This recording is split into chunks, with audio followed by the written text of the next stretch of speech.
"Silence her," the Duke said, and the entire hall obeyed as if the words themselves carried weight heavier than iron. Yet the girl standing at the center did not collapse under it, did not plead, did not even lower her gaze. And that was the first thing that unsettled Alexander Blackwood more than any accusation spoken that evening. Because he had seen fear break stronger people, had watched pride crumble in the face of judgment. But Elena Whitmore simply stood there, her hands lightly clasped, her shoulders still, her presence so quiet it almost disappeared into the shadows of the great stone hall, and yet somehow impossible to ignore. The candlelight flickering across her pale features as murmurs rippled through the servants and staff who had gathered to witness her disgrace. Voices whispering of stolen silver, of betrayal, of a servant girl who had overstepped her place, and still she said nothing. Not even when the housekeeper's sharp tone cut through the air again, demanding she defend herself. Not even when eyes turned colder, harsher, waiting for a confession that never came. And Alexander felt a strange tightening in his chest, something unfamiliar, something he dismissed as irritation as he stepped forward, the polished heels of his boots echoing against the marble floor, his presence alone enough to silence every lingering voice, his gaze settling on her with practiced indifference, the kind that had protected him for years, the kind that allowed him to see people, not as they were, but as they revealed themselves under pressure. And yet she revealed nothing. Her silence not trembling, not fragile, but steady, deliberate, as though it had been chosen long before this moment. "If you have something to say," he said at last, his voice low and controlled, "this would be the time." And for the first time, she lifted her eyes to meet his, not boldly, not challengingly, but without fear, a quiet steadiness that held his gaze for one breath too long before she spoke. Her voice soft but clear enough to carry across the hall. "No one here is listening." And the words, simple as they were, landed with a weight that shifted something invisible between them. A ripple beneath the surface that no one else seemed to notice. And for a moment, Alexander said nothing, because the truth in her tone was not defiance, not bitterness, but something far more dangerous, something that felt uncomfortably close to his own past, to the nights when words had been twisted against him, when trust had been misplaced and shattered without warning, and he forced the memory away with a slight tilt of his head, dismissing the echo it stirred. "Then you will remain silent," he said coldly, turning away as though the matter no longer concerned him, as though she had already faded into the background where he believed she belonged. And the crowd slowly dispersed, disappointment lingering in the air, the spectacle unfinished without tears or confessions, leaving her standing alone in the wake of their judgment, unnoticed once more, just another shadow within Blackwood Manor. But later that night, as the halls grew quiet and the last candles burned low, Alexander found himself pausing outside the servants' wing, drawn by something he could not name, and through the half-open door, he saw her again, kneeling beside a broken tray, carefully gathering scattered pieces with steady hands, her movements precise despite the faint tremor in her fingers. And she did not know he was there, did not perform or pretend, simply continued as though the world had not just turned against her. And for reasons he could not yet understand, Alexander did not walk away. Alexander remained in the shadow of the doorway longer than he intended, his presence unnoticed as Elena Whitmore finished gathering the broken pieces from the floor, each movement careful, deliberate, as though the act itself mattered more than the object she was repairing. And when her fingers brushed against a sharp edge, she paused only briefly, not in pain, but in thought, before setting the piece aside and continuing without a single sound, the silence around her not empty but full, dense, with something he could not define, something that lingered in the air like the fading warmth of a fire long after the flames had died. And it unsettled him in a way that made no sense, because silence had always been his domain, his chosen refuge, the one place where nothing could reach him. Yet in her presence it felt different, as if it belonged to her in a way it had never belonged to him. And without realizing it, he stepped forward, the faint sound of his boot against the stone floor breaking the stillness. And she looked up at once, her posture straightening, not startled, not afraid, simply aware. "Your Grace," she said softly, rising to her feet with quiet composure, her hands still, dusted with fine splinters of wood and porcelain. and he noticed the detail without knowing why. The faint tremor that had not stopped, the way she kept her hands steady despite it, as though she refused to allow even the smallest sign of weakness to be seen. "You are still here," he said, though the words felt unnecessary the moment they left him, and she inclined her head slightly, not questioning, not explaining. "There was work left to finish," she replied, her voice even, and he studied her more closely now, searching for something beneath the calm surface, some indication of guilt, of fear, of anything that would make her like the others he had known. But there was nothing, only that same quiet presence that neither resisted nor yielded, and it irritated him more than accusation ever could. "You were given an opportunity to defend yourself," he said, his tone cool, controlled. Most would have taken it. And for a brief moment, her gaze shifted, not away, but inward, as though she weighed the truth of his words against something far older, far deeper, before answering. "Most would not be believed,"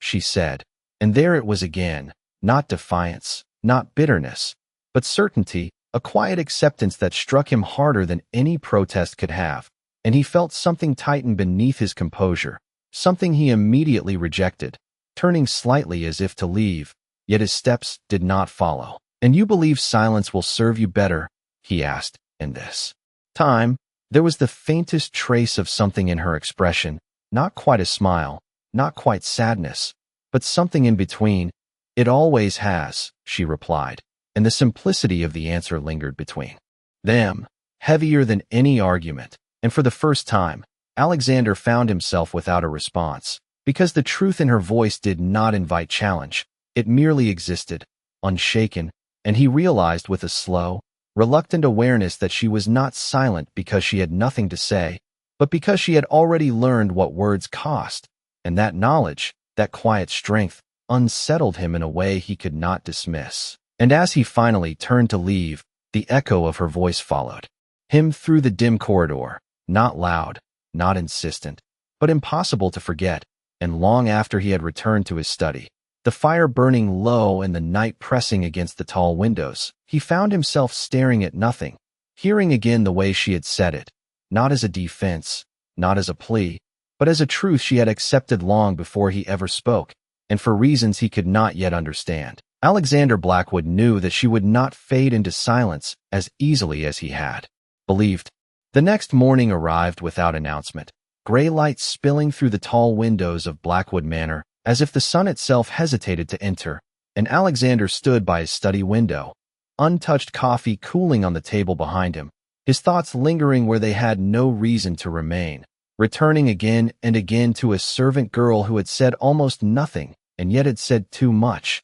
and it irritated him, not because she had spoken out of turn, but because she had not, because she had refused to play the part expected of her, and in doing so had unsettled the balance he had maintained for years, a balance built on control, on distance, on the certainty that people revealed themselves when pressed, and yet she had revealed nothing, only a silence that felt deliberate, chosen, and that choice made him question something he had long stopped examining, and with a quiet exhale, he turned from the window, dismissing the thought as he reached for the stack of correspondence, awaiting his attention, but the words blurred, the ink meaningless, because somewhere in the back of his mind, he saw her again, kneeling on cold stone, gathering broken pieces without complaint, as if it were the most natural thing in the world to clean up what others had shattered, and by midday, the estate had resumed its usual rhythm, servants moving through corridors with practiced efficiency, voices low, careful, the events of the previous evening already turning into whispers, speculation lingering just beneath the surface. And when Alexander stepped into the main hall, conversations shifted, eyes lowered, the atmosphere tightening as it always did in his presence, yet his gaze moved past them, searching without intention, until he saw her, standing near the far window, sunlight faint against her figure, her attention fixed on a small arrangement of flowers she was adjusting with careful precision, and for a moment, he simply watched, unnoticed again, the way she worked with quiet focus, as though the world around her had no hold on her thoughts, as though the judgment of others had never touched her at all. And it made no sense, because he had seen how they looked at her, had heard the accusation, the certainty in their voices, and yet there was no trace of it in her posture, no lingering tension beyond the faint tremor that still touched her hands, a tremor she did not attempt to hide, but did not allow to stop her either, and without fully deciding to do so, he crossed the distance between them, his steps measured, controlled, until he stood beside her, close enough to see the small details he had not noticed before, the slight wear at the edges of her sleeves, the faint mark along her wrist where fabric had rubbed too harshly, signs of a life lived quietly, without complaint. "You continue your duties as though nothing has occurred," he said, his voice low enough that it did not carry beyond them, and she paused, her fingers stilling for just a moment before she stepped back, giving him space without retreating entirely. "There is always work to be done, Your Grace," she replied, her tone unchanged, and he studied her again, searching for something beneath the surface, something that would confirm what everyone else seemed to believe, and yet the longer he looked, the less certain he became. "And the accusation," he said, more quietly now, "you accept it so easily." And this time, there was a shift, not in her composure, but in the way her gaze lowered briefly, not in submission, but in thought, as though she considered his question more carefully than it deserved before answering. "Acceptance is not the same as agreement," she said, and the words settled between them with a weight that felt disproportionate to their simplicity, and for a moment, Alexander found himself caught between response and silence, because the distinction she made was one he understood too well, one he had lived by without ever naming, and something in his expression must have changed, because she added, almost as an afterthought, "Some things are not changed by speaking." And then she returned to her work, as though the conversation had ended, as though he were no longer there, and for the first time in years, Alexander Blackwood stood beside another person and felt dismissed, not out of disrespect, not out of defiance, but out of something far more unsettling, something that did not require his presence to exist. And as he turned away, the faint scent of the flowers lingered in the air, subtle, persistent, and he realized with quiet certainty that this was no longer a matter of curiosity, because whether he wished it or not, Elena Whitmore had begun to occupy a space in his mind that no one had touched in a very long time. The days that followed did not change anything on the surface, yet something beneath the quiet order of Blackwood Manor had begun to shift, subtle as a draft through sealed stone, unnoticed by most but impossible to ignore once felt, and Alexander found himself increasingly aware of it, of her, in moments that should have passed without thought, a figure at the edge of a corridor, a presence behind a half-open door, the faint sound of movement where silence usually reigned, and each time he told himself it was coincidence, that she was simply another servant fulfilling her duties, and yet his gaze sought her out before reason could intervene, as though some unspoken thread had begun to pull his attention in her direction without permission, and he did not welcome it, did not understand it, but he did not stop it either. And one late afternoon, as the light faded early behind a veil of gray clouds, he entered the west wing, a part of the manor long neglected, where the air carried a faint chill and the scent of old wood and dust lingered in the stillness, a place few had reason to visit. And yet as he stepped into the corridor, he heard something unexpected, a quiet sound, soft but steady, and he followed it without thinking, until he reached a partially open door, and there she was again, Elena Whitmore, kneeling beside a tall cabinet, carefully restoring its worn surface with slow, deliberate movements, a small cloth in her hand, a bowl of water beside her, and she worked with a focus that made the rest of the world seem distant, as though time itself had slowed within that room. And for a moment, he did not speak, did not move, simply watched as she traced the grain of the wood with quiet precision,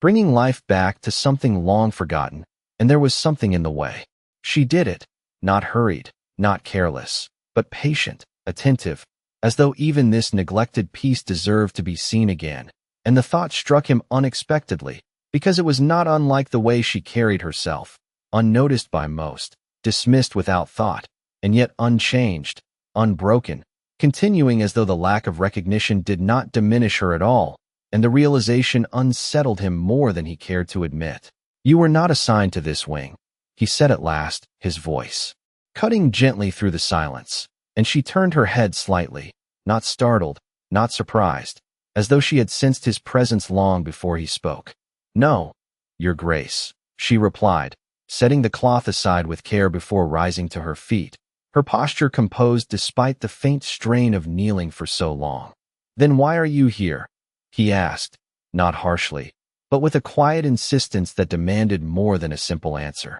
And she hesitated, not out of fear, but as though considering how much truth to offer, before her gaze shifted briefly to the cabinet behind her. "It was being left to decay," she said, and the simplicity of the explanation lingered in the air, more revealing than any elaborate justification could have been, and he followed her gaze, taking in the restored surface, the way the wood now caught the fading light where before it had been dull and lifeless, and something in his chest tightened again, that same unfamiliar sensation he had begun to recognize but not yet understand. "There are many things in this house left to decay," he said quietly, more to himself than to her, and for the first time, she looked at him not as a servant to a master, but as one person observing another, her expression thoughtful, searching, as though she saw something he had not intended to reveal. And for a brief moment, the silence between them shifted, no longer empty, no longer distant, but shared, and it was that moment, more than anything else, that unsettled Alexander Blackwood, because for the first time in years, he felt as though someone had seen past the walls he had built, not by force, not by effort, but simply by existing without trying to break them at all. That moment did not linger as long as it should have, because Alexander turned away first, as he always did, retreating from anything that felt too close, too revealing. Yet the impression remained, subtle but persistent, following him through the corridors as the evening settled over Blackwood Manor, the fading light replaced by the soft glow of candles that flickered against cold stone walls. And though the house resumed its usual quiet rhythm, something within him refused to return to its familiar stillness, because her words, her presence, had begun to echo in places he had long sealed away, and it made him restless in a way he could not easily dismiss. So he sought distraction in routine, in order, in the precise structure of his responsibilities. Yet even as he reviewed ledgers and correspondence, his thoughts drifted back to the West Wing, to the quiet determination with which she had restored something no one else had cared to notice, and he found himself questioning why. Why she would spend time on something that brought her no recognition, no reward, no protection from the whispers that still lingered about her name. And the question remained unanswered until the following morning, when he crossed the inner courtyard just as the first light touched the frost that clung to the stone, the air sharp and cold. And there, the het thoi John cho gui tin nan. Vui long Thursday lie.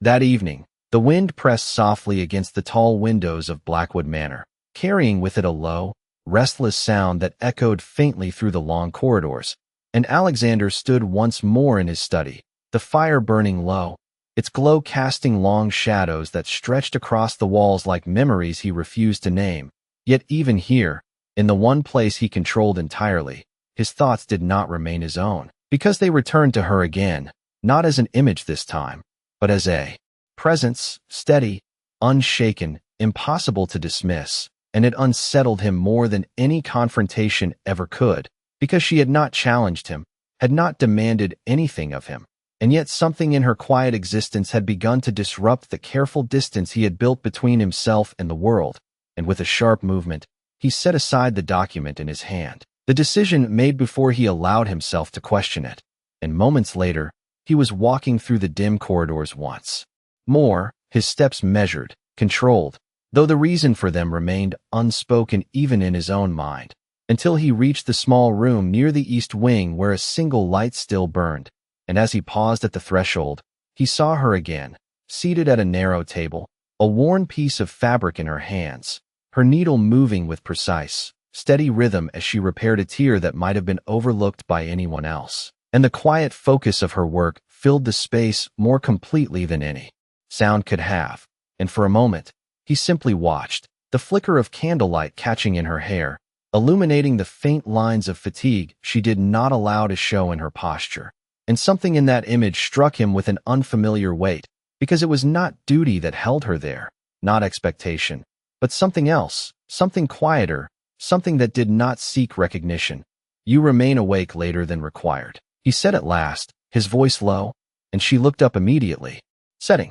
the needle aside with care before rising, her composure unchanged despite the hour. There was more to finish, she replied, and he studied her again. The same answer, the same calm certainty, and yet tonight, it no longer sounded like obedience, it sounded like choice. No one would notice if it remained undone, he said, stepping slightly closer, the distance between them narrowing without intention, and for the first time. She did not respond immediately, her gaze lowering briefly as though considering something beyond his words. Before she answered, I would notice, and the simplicity of it settled heavily between them, because it was not an explanation offered for his approval, but a truth she carried for herself alone, and he felt that same tightening again, sharper now, more difficult to ignore.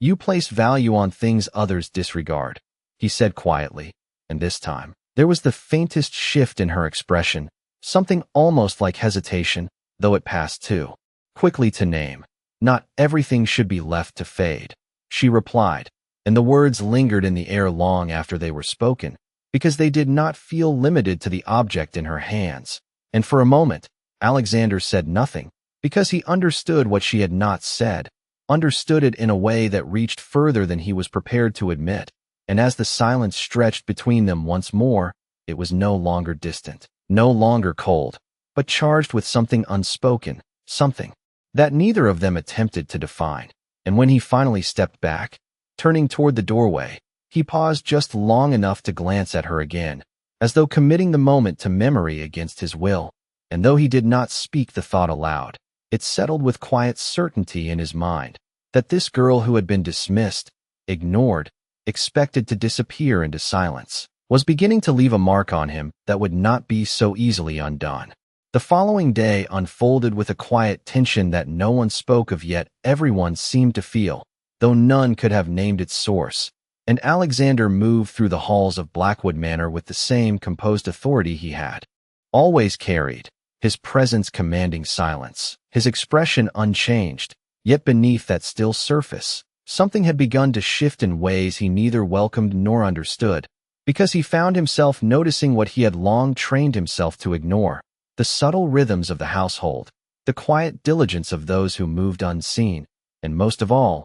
her, not as a servant among many, but as a singular presence that seemed to exist apart from the expectations placed upon her. And it was this distinction that unsettled him most, because it suggested something he had not accounted for, something that did not fit within the structure he relied upon. And by mid-morning, that unease found its form in an unexpected interruption, raised voices echoing faintly from the lower corridor, sharp enough to draw his attention, and without hesitation, he altered his path, his steps carrying him toward the sound with quiet certainty, until he reached the edge of the gathering, where several members of the staff stood in tense formation, their expressions tight with restrained judgment. And at the center of it all stood Elena Whitmore, her posture unchanged, her hands still, her silence once again the focal point of their scrutiny. She has no right to be in the West Wing,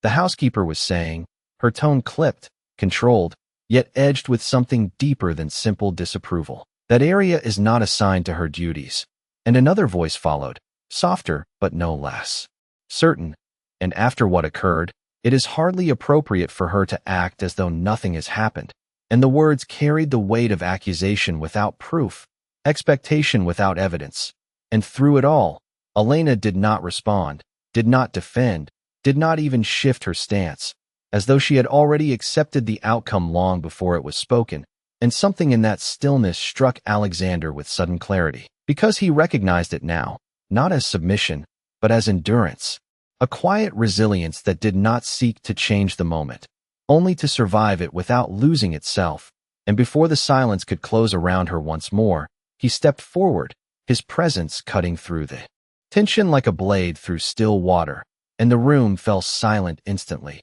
every gaze lowering except one, because she did not look away, not this time, her eyes meeting his with that same steady calm that had begun to feel disturbingly familiar. "What is the issue?" he asked, his voice even, carrying no visible emotion. And the housekeeper straightened at once, her confidence returning under the weight of his attention. "Your Grace," Miss Whitmore has been overstepping her assigned duties, entering restricted areas without instruction, and given the recent concerns regarding her conduct, it seems necessary to address this before it becomes a pattern. And the implication was clear, carefully spoken, but impossible to miss. And for a brief moment, Alexander said nothing, his gaze shifting from the speaker to Elena, searching again for something, any sign that would confirm or deny what was being suggested. Yet once more, there was nothing, only that same quiet presence, unguarded, and yet impenetrable. And it was in that moment that the decision came,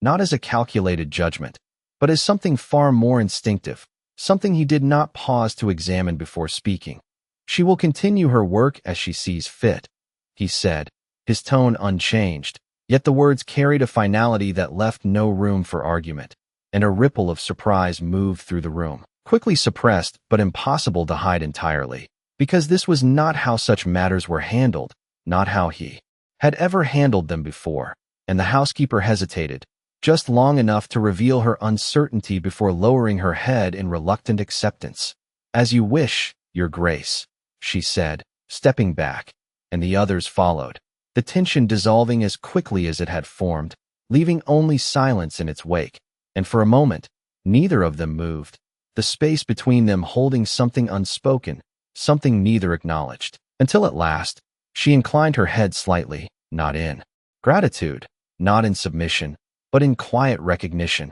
And as she turned to leave, returning to her work as though nothing had changed, Alexander remained where he was, aware with unsettling clarity that something had, because for the first time, he had intervened not out of duty, not out of obligation, but because of her, and that realization lingered long after the corridor had emptied, heavier than any decision he had made before. The silence that followed his decision did not fade as quickly as the others expected. It lingered in the corridors, in the careful glances exchanged between servants, in the subtle shift of distance whenever Elena Whitmore passed through a room, and Alexander noticed all of it with a clarity that felt almost intrusive, as though his awareness had sharpened without his consent. And though he returned to his duties with the same precision as always, the estate no longer moved around him in the same predictable rhythm, because now there was something within it that did not bend, did not conform, something that remained quietly unchanged regardless of pressure,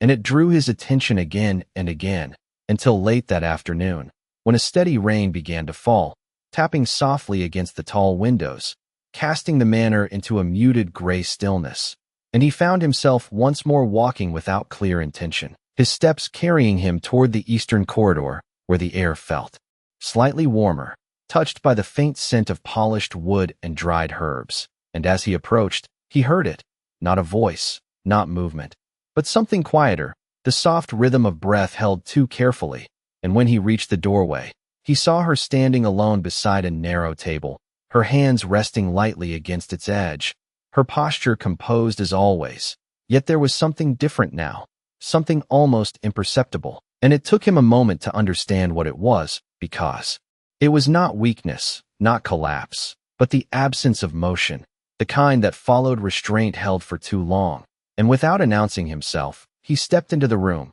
the sound of his presence breaking the fragile stillness, and she straightened at once, the moment gone before it could fully form, her composure returning as though it had never left. "You should not remain here alone," he said, his voice quieter than intended. And she inclined her head slightly, acknowledging the words without questioning them. "There is still work to be done," she replied, yet her voice lacked the steady certainty it usually carried, not fragile, but thinner, as though it had been worn down by something unseen. And he watched her more closely now, noticing what he had not allowed himself to see before, the faint shadows beneath her eyes, the subtle tension in her shoulders, the way her hands, though still, carried the memory of trembling even when they did not move. And something in his chest tightened again, sharper this time, more difficult to dismiss as mere curiosity. "You have not eaten," he said, the observation forming before he could consider its place, and she paused,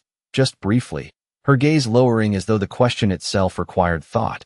"It was not necessary," she answered, and the simplicity of it unsettled him more than any complaint could have, because it was not neglect born of circumstance, but choice, a quiet acceptance of less, of absence, of being overlooked without protest, and for reasons he could not fully name. That realization did not sit easily with him. That is not for you to decide, he said, more firmly now, though the edge in his voice was directed as much at himself as at her. And for the first time, there was a shift in her expression that did not disappear immediately, a flicker of something uncertain, not resistance, not defiance, but something closer to confusion, as though the expectation he placed upon her did not align with the way she understood her place within this world. And for a moment, neither of them spoke, the space between them filled with something unfamiliar, something that did not belong to the rigid structure of their roles. And then, without another word, he turned,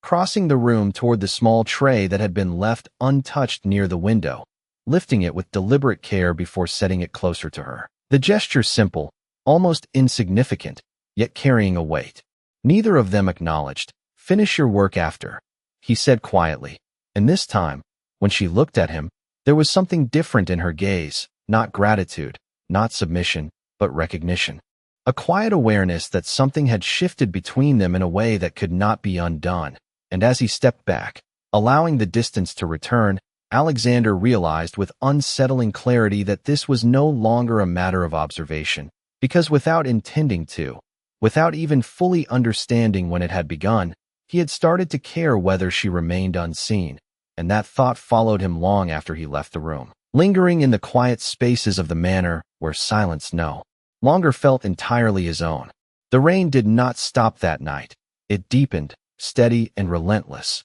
wrapping Blackwood Manor in a quiet isolation that felt almost deliberate, as though the world beyond its walls had withdrawn entirely. And within that silence, Alexander remained awake long after the last candle should have burned out, seated in his study with untouched papers before him, his attention drawn not to ink or obligation, but to something far less tangible, something that had begun to take shape in the spaces between his thoughts, because he could no longer deny what had changed, not after the look in her eyes when he had placed the tray before her, not after the way she had hesitated, as though the simplest act of care did not belong to her. And that realization unsettled him in a way that reached deeper than discomfort, because it suggested a truth he had long avoided, that silence was not always a choice, that sometimes it was the only thing left when everything else had been taken or ignored. And he rose abruptly, the movement sharp against the stillness, as though remaining in place would force him to confront something he was not prepared to name. And before reason could intervene, he found himself once again walking through the dim corridors, the manor quiet, the hour late enough that even the staff had retreated. Yet when he reached the eastern wing, a faint light still flickered beneath a closed door, and he paused, not out of hesitation, but out of awareness, because this had become a pattern now, a rhythm he had not chosen but continued to follow. And after a moment, he pushed the door open, expecting to find her as before, steady, composed, unshaken. Yet what he saw instead stilled him completely, because Elena Whitmore sat by the window, her back straight, her hands resting in her lap, the untouched tray beside her. And for the first time since he had known her, she was not working, not moving, not maintaining the quiet strength that had defined her. She was simply sitting there, still, as though the effort of holding everything together had finally reached its limit. And though her expression remained composed, there was something in the way. She stared into the darkness beyond the glass that spoke of something deeper, something heavier than silence alone. And without thinking, he stepped forward, the sound drawing her attention at once, her posture shifting as she stood, the familiar composure returning as if it had never left. "You did not eat," he said, the words quieter now, less command, more observation, and she lowered her gaze briefly, not in guilt, but in quiet acknowledgement. "I was not hungry," she replied, though the answer carried less certainty than before. And for a moment, he said nothing, because the truth of it was no longer something he could accept at face value. Not when he had seen the absence behind her stillness, the way she had allowed herself, for a brief moment, to simply stop. And that image lingered, sharper than anything she had said. "You believe you must endure everything without being seen," he said slowly, the words forming with careful precision. And this time, she did not respond. Immediately, her silence different now, not shielded, but exposed, as though the space between them had shifted in a way that left less room to hide. And when she finally spoke, her voice was softer than he had ever heard it. "It is easier that way," she said, and the simplicity of it carried more weight than any explanation, because it was not a defense. It was a truth she had lived long before she had arrived here, and something in him resisted it instantly, not out of authority, not out of expectation, but out of something far more personal, something he could not yet define but could no longer ignore. "It should not be," he said, the quiet firmness in his voice leaving no space for dismissal. And, for the first time, her gaze lifted to meet his with something that was not steady, not entirely composed, but uncertain, as though she did not know how to respond to a truth she had never been offered before, and the silence that followed was not empty. It was filled with something fragile, something on the edge of change, and as he stood there, looking at her not as a servant, not as a presence within his household, but as someone whose silence carried meaning he had only just begun to understand, Alexander realized with quiet certainty that this was no longer about observation or curiosity, because somewhere between her silence and his attention, something had shifted beyond control, and he could no longer return to the distance he had once believed was unbreakable. The moment lingered long after neither of them spoke, the fragile space between them holding something that had no name and yet refused to disappear, and Alexander was the first to step back, not out of retreat, but because remaining any longer felt dangerously close to crossing a boundary he had spent years ensuring no one ever reached. And without another word, he turned and left the room, the quiet closing behind him like a door he could not fully shut, and yet the echo of her voice followed him, soft, restrained, but carrying a truth that had begun to settle into him with unsettling permanence. And the next morning, the manor woke to a stillness that felt different from before, not heavier, but sharper, as though something unseen had shifted beneath its surface, and Alexander moved through his usual routine with precise control, issuing instructions, reviewing accounts, maintaining the order that had always defined his world. Yet beneath it all, his awareness remained fixed on something else, something he could not dismiss no matter how deliberately he tried, because the memory of her standing there, no longer entirely composed, no longer entirely unreachable, had altered something fundamental in the way he saw her, and by late morning, that quiet tension found its breaking point, not in words, but in absence, because when he entered the main hall, his gaze instinctively searched for her, and when he did not find her where she would normally be, a faint unease settled in his chest, one he did not acknowledge as concern, yet did not ignore either, and without drawing attention, he adjusted his path, moving through the corridors with measured calm until he reached the eastern wing, where the air carried the same faint scent of wood and stillness, yet something was missing, the quiet rhythm that had come to define that space. And as he stepped further inside, he saw at once what had changed, the work left unfinished, the cloth set aside, the absence of movement where there should have been presence. And for a brief moment, he stood there, the stillness pressing in around him in a way that felt unfamiliar, because it was no longer chosen, it was imposed, and that distinction unsettled him more than he expected. "Where is she?"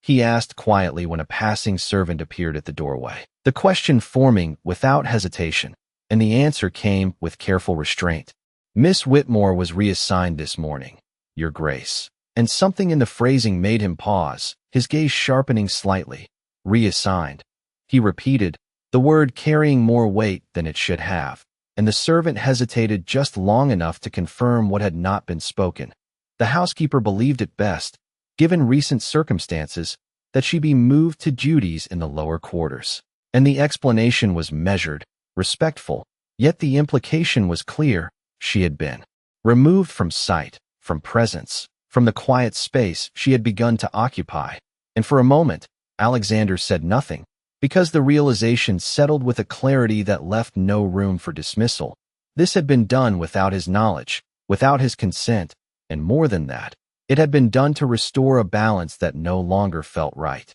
And the absence of her presence in that moment carried more weight than any confrontation could have, because it revealed something he could no longer ignore, that her silence had not meant she could be erased. And without another word, he turned, his steps no longer guided by routine, but by something far more deliberate. And as he moved toward the lower corridors, where the light dimmed and the air grew cooler, he felt that same certainty rising within him, steady and undeniable. Because this time, he was not following a pattern he did not understand. He was making a choice. And somewhere within the quiet depths of Blackwood Manor, where voices rarely reached and presence was easily forgotten, Elena Whitmore had been placed back into the silence she had always known. But this time, it would not remain unchallenged. The lower corridors of Blackwood Manor were colder, narrower, stripped of the quiet dignity that defined the upper halls. And as Alexander descended the stone steps, the air shifted around him, carrying the faint scent of damp stone and worn fabric, a place where presence was reduced to function, where voices did not linger and names were rarely remembered. And it was here, he realized with a slow, tightening awareness, that she had been placed, not out of necessity, but out of convenience. And the thought did not sit well with him, not because of the act itself, but because of what it implied, that she could be moved, diminished, erased without consequence. And as he reached the final step, the sound of quiet work carried faintly through the corridor, steady, methodical, and he followed it without hesitation, until he saw her again, Elena Whitmore, standing near a long wooden table, her sleeves rolled slightly, her hands moving with practiced precision as she sorted linens that had seen far more use than care. And for a moment, he simply watched, because nothing in her posture had changed, not her composure, not her quiet focus, as though the shift in her position within the house meant nothing at all. And yet something about it felt different, not in her, but in him, because the space around her now felt wrong in a way he could not ignore. And when his presence finally registered, she turned, her expression settling into the same calm acknowledgement she had always offered. "Your Grace," she said, her voice even, and he stepped closer, the distance between them no longer something he allowed to remain untouched. "You were reassigned," he said, not as a question, but as a statement that carried its own weight, and she inclined her head slightly, confirming it without elaboration. "Yes," she replied, and he studied her for a moment, searching again for something beneath the surface, some sign that this change had affected her. Yet there was nothing, no complaint, no resistance, only acceptance, and that, more than anything, unsettled him. "You did not object," he said, his voice quieter now, less controlled, and this time, there was the faintest pause before she answered, not hesitation, but thought. "It was not my place," she said, and the words, simple as they were, struck him with a force he had not anticipated, because they carried the same quiet certainty he had begun to recognize, the same belief that had shaped her silence, her endurance, her willingness to remain unseen. And for a moment, he said nothing, because the truth in her answer left no space for argument. And yet something in him refused to accept it, refused to allow that belief to remain unchallenged. "That is not for them to decide," he said at last, the words measured but firm. And for the first time, she looked at him with something that was not entirely composed, not entirely certain, as though the statement itself did not align with the way she understood the world. And the silence that followed was different now, no longer distant, but fragile,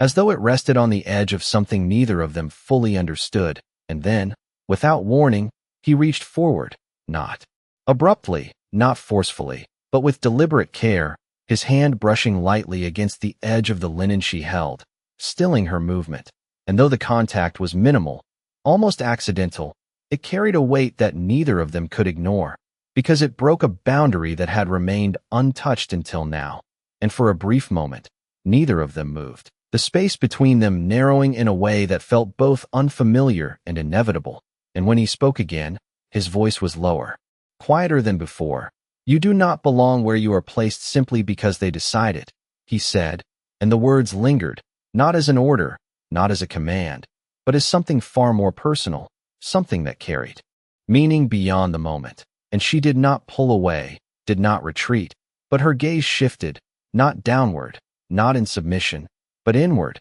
as though she was trying to understand something she had never been given reason to consider. And as he withdrew his hand, the absence of contact felt more pronounced than the moment itself, because it marked a change that could not be undone. And in that quiet, dim corridor, far from the grandeur of the manor above, something had shifted between them with a certainty that neither silence nor distance could erase. And Alexander realized, with a clarity that left no room for denial, that this was no longer about her place within the house, but about something far deeper, something that had begun the moment he chose to see her, and could no longer choose to look away. The moment his hand withdrew, the air between them did not return to what it had been. It remained altered, carrying the quiet imprint of something neither of them had anticipated. And Elena Whitmore stood still for a fraction longer than before, as though the absence of that brief contact had left behind a question she did not yet know how to answer. And Alexander saw it, not in her expression, which remained carefully composed, but in the slight delay before she resumed her work, in the way her hands moved with the same precision yet lacked the invisible certainty they had always held. And it was that difference, subtle yet undeniable, that settled into him with a weight he could no longer dismiss, because for the first time, he had not only observed her silence, he had disturbed it, and the realization carried a consequence he had not fully considered. And for a moment, neither of them spoke, the quiet of the lower corridor pressing in around them, heavier now, charged with something that did not belong to the rigid order of the house. And when he finally stepped back, the movement felt deliberate, not as retreat, but as acknowledgement, as though he understood that what had shifted could not be undone by distance alone. "You will return to your previous duties," he said, his voice calm, but carrying a finality that did not invite negotiation, and she looked at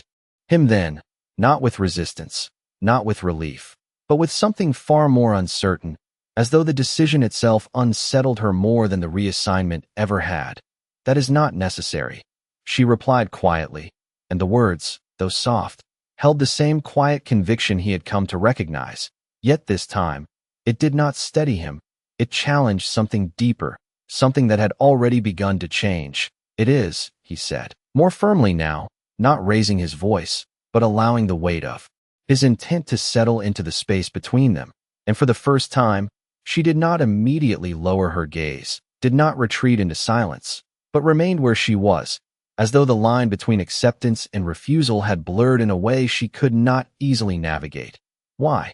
she asked, the question simple, unadorned, yet carrying more meaning than anything she had said before, because it was not about duty, not about position, but about him, about the reason behind a choice that did not follow the rules she understood. And the question lingered, unexpected and undeniable, and for a moment, Alexander did not answer, because the truth was not one he had prepared to speak, not even to himself. And yet he could not return to silence now, not when she had asked in a way that left no room for evasion. "Because you should not be placed where you are expected to disappear," he said at last, the words measured, controlled, yet carrying something beneath them that could not be fully concealed. And the silence that followed was different from any before, not distant, not guarded, but open, as though something had been acknowledged without needing further explanation. And she held his gaze for a moment longer than she ever had, not searching, not questioning, but understanding something that had never been offered to her before. And when she finally lowered her eyes, it was not in submission, but in quiet acceptance of a truth that felt unfamiliar and yet impossible to deny. And as he turned to leave, the corridor no longer felt as cold as it had when he entered, because something within it had changed, something that could not be restored to what it had been. And for the first time, Elena Whitmore did not feel entirely unseen within the walls of Blackwood Manor. And for the first time, Alexander Blackwood understood that what had begun as observation had become something far more difficult to control, because it was no longer about what he saw, but about what he could no longer choose to ignore. The return to the upper halls was quiet, almost unnoticed, as though the manor itself hesitated to acknowledge what had changed, yet nothing remained the same, not for those who paid attention, not for those who understood the subtle shifts that could alter an entire world without a single word spoken. And Elena Whitmore moved through the familiar corridors once more, her steps steady, her posture composed. Yet something within her no longer aligned with the silence she had always carried, because it no longer belonged solely to her. It had been seen, named, and in some quiet, irreversible way, shared, and that knowledge settled beneath her calm exterior with a weight she did not resist, though she did not yet understand it fully. And across the manor, Alexander Blackwood stood at the far end of the great hall, his gaze following the quiet rhythm of the household, yet no longer distant from it, no longer untouched, because the presence he had once dismissed now existed within his awareness with a clarity he could not undo. And when she entered the hall, her movement no different from any other servant, his attention found her without effort, without hesitation, as though it had always known where to look. And this time, he did not turn away, did not allow the moment to pass unnoticed, because the distance he had once relied upon no longer held the same meaning. And as she approached, carrying a simple tray, her focus set on her task as it always had been, he stepped forward, not with authority, not with command, but with intention, and the space between them closed in a way that felt both unfamiliar and inevitable. And she paused, not out of uncertainty, but in acknowledgement, her gaze lifting to meet his, steady, present, no longer hidden behind the shield of quiet endurance. And for a moment, the world around them seemed to fall away, not because it had changed, but because they had, and the silence that settled between them was no longer empty. It was full, carrying everything that had been left unspoken, everything that had been understood without words. And Alexander held her gaze with a calm he had not known in years, not the cold detachment he had worn for so long, but something quieter, something grounded in certainty rather than distance. And when he spoke, his voice was low, steady, yet carrying a weight that did not need to be raised to be felt. "You do not disappear," he said, and the words, simple as they were, settled between them with a finality that neither questioned, because they were not a command, not a reassurance, but a truth he had come to understand too late to deny. And for the first time, Elena Whitmore did not lower her gaze, did not retreat into the silence that had once defined her place within the world, but held his eyes with quiet steadiness, as though she, too, had recognized something that could no longer be undone. And though she did not speak, the absence of words no longer meant absence of voice, because in that moment, her presence was undeniable, no longer something that could be overlooked or dismissed, but something that existed fully, openly, without apology. And as he stepped back, allowing the world to return around them, the space between them did not widen as it once would have, because something had already bridged it, something that could not be undone by distance or silence. And as she continued on her way, her steps no different, her duties unchanged, the quiet strength she carried no longer existed in isolation, because it had been seen, understood, and in some quiet, unspoken way, chosen. And as Alexander watched her go, the certainty settled within him with a calm he had not expected, because he had not found something new. He had recognized something that had always been there, waiting in the silence he had once believed was empty. And in that realization, something within him shifted, not dramatically, not visibly, but with a quiet permanence that would not fade, because some truths do not arrive with force. They emerge slowly, patiently, until they become the only thing left that feels real. And some hearts do not learn to feel again through grand gestures, but through the quiet presence of someone who never asked to be seen, yet changed everything simply by remaining.